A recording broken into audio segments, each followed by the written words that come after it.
Donc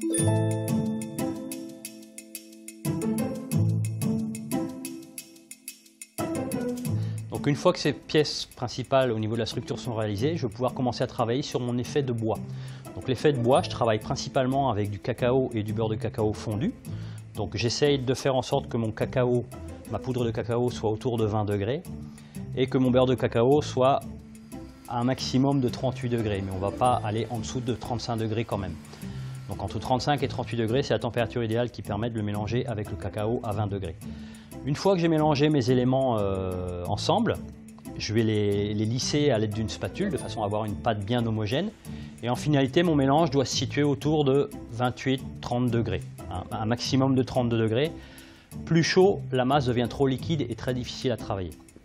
Donc une fois que j'ai réalisé cette masse, je vais pouvoir la dresser à l'aide d'une poche sur une structure que j'ai préparée à l'avance. Donc là, on voit que j'ai travaillé sur un cône en plastique PVC que j'ai formé en cône autour d'un cercle de façon à avoir une base qui soit suffisamment rigide.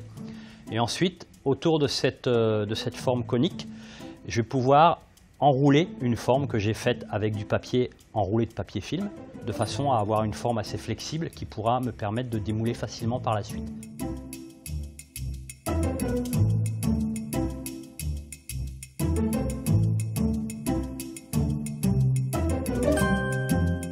Je peux commencer à dresser mon mélange cacao-beurre de cacao.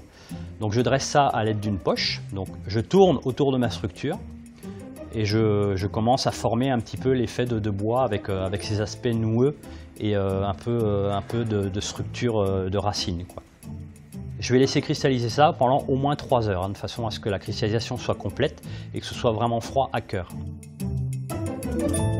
Ensuite, une fois que ma structure est bien cristallisée, je vais donner 2 ou 3 couches de chocolat tempéré de façon à avoir un bel aspect qui me convient.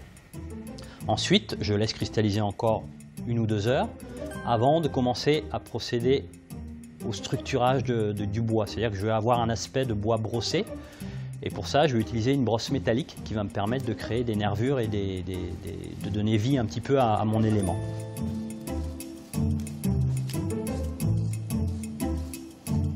Je laisse reprendre un petit peu et après là, je peux commencer à procéder au démoulage. Donc là, je vais décoller la structure qui se trouve au centre, le cône, et je vais enlever progressivement la structure intérieure avec le papier et le papier film.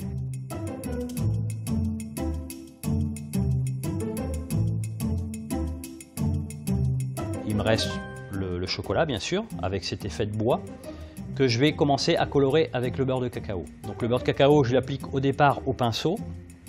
Et pour avoir un bon rendu et un bon fini, moi j'aime bien utiliser la main parce que je trouve qu'on a un contact déjà avec sa matière qui est quand même assez unique par rapport au chocolat.